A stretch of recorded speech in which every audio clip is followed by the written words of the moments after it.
Course 4 gives us our first taste of commercial real estate. Just quickly, I'll put up on the screen here 3 types of commercial properties you will see most. Retail, office, and industrial. In a previous video I did on Course 4, I go a bit more in depth into those 3 types of commercial properties, as well as commercial condominiums. So I'll leave that in the cards there if you haven't seen it yet.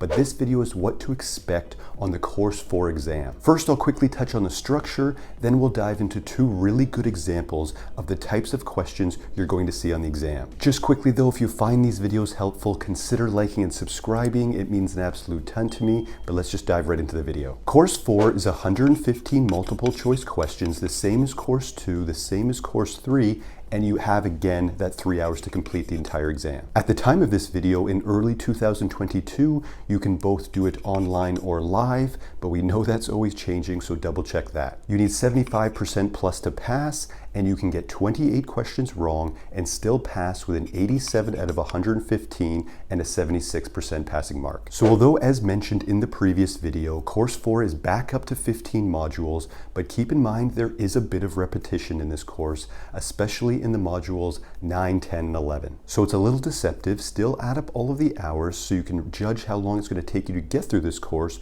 so you can book your exam, but this particular video is on the exam itself and how to pass. I'm going to do one example of a question on commercial condominiums, which you're going to want to read up on. It's in Module 5, and I'll do another dreaded not question on financial reports. I know a high percentage of you watching this right now are just trying to get through this course because you have no plans of doing commercial real estate once licensed. For those that are, of course, that's amazing, but we all have to get through it, so let's get those extra key marks. First, the commercial condominium question. I do have certain techniques and tricks I do on every single question of the exam that I'll touch on throughout these next 2 examples, but let's start. Cursor top left, deep breath, and start reading. Owners in the commercial condominium sector might be involved in any number of industries. As a salesperson, you should be aware of the most common uses. What best describes a mixed-use condominium? I always move the cursor over to each possible answer and leave the cursor hovered over anything that sounds correct. A unit that is typically part of a larger condominium building or complex. The owner may share common spaces with other unit owners such as washrooms, conference rooms, and media rooms. Okay, I'm going to say more of an office building because it is involving conference rooms, etc. I would move on from there. B, a unit located in a strip mall or a multi-use development. An owner will share common space with other owners such as washrooms, public walkways, and parking. Strip mall sounds more like a retail condominium to me. I would move on from there. C, commonly a high-rise condominium complex with ground floor retail owned by the corporation and leased to retail tenants or owned by individual businesses. This is exactly what I'm picturing a mixed-use condominium is. I would leave it hovered over C for now, but still to complete the process of elimination by reading D. D, a condominium that can include light manufacturing, storage, or warehousing. Okay, sounds industrial to me. The answer would be C and move on. These are the type of buildings we've all seen before. Some of these styles of buildings I'm a huge fan of. They seem to have good energy and sometimes great restaurants along the bottom. On to the second question, a dreaded not question. Same as before, cursor top left, deep breath, start reading. Financial reports and associated information present the greatest challenge when preparing to sell a business. As a listing salesperson, you will need to ask the seller specific questions.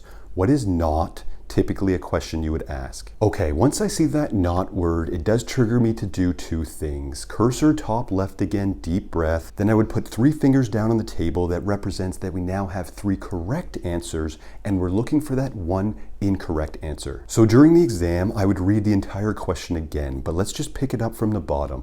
What is typically not a question you would ask? Again, 3 right, 1 wrong. A, is the business operated from a lease premises or do you own the real property? Okay, so sometimes an answer like this could throw me off. It almost seems too obvious of an answer, but don't overthink it. What I would do though is leave the cursor hovered over this possible answer for now and utilize the process of elimination. B, do you have current financial statements? Yes, this is something we will definitely ask. Move on. C, do you have prior financial statements of comparable businesses for the last 3 to 5 years? So of comparable businesses doesn't sound very plausible, does it? Of their own business, if they have financial reports of the last 3 to 5 years of their own business, but with that being comparable businesses, I would definitely say that's something we're not going to ask. That would take the cake for me, and I would move the cursor over that for now, but still read D. Can you provide a list of what chattels and fixtures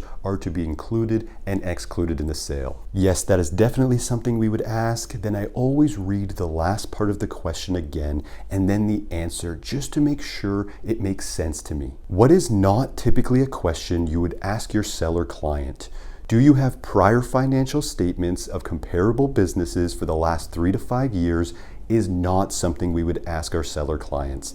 Answer it and move on. So, not questions at this point if you're on course 4 have been part of your life for sure. I have heard people say that after the exams, they felt that 70% of their questions they had on course 4 specifically were not questions. We all know that every exam is different, but a smart practice might be to be thinking or expecting to see at least 50% of the questions be not questions. If you're looking for more support on course 4, I've now completed my Exam Master mini course for course 4. It's the exact fundamentals, tips, and tricks I use to pass every exam first try, and I go into 30 plus questions of the 4 types of questions you will see on the course 4 exam. High percentage, not questions, tricky worded questions, and math questions. I put these Exam Master mini courses together because 1, you have to come in more prepared than before. It's just too expensive to fail these exams over and over. As well as I do get requests for one-on-one tutoring very often,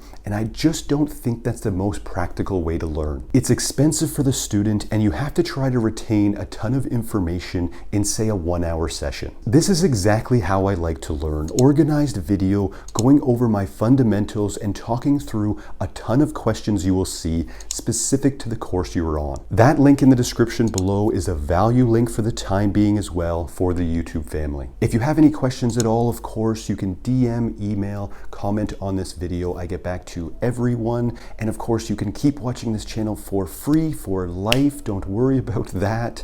My name is Callum Moore, eXp Realty real estate agent here in Ontario. Thanks for watching, and we'll see you in the next one.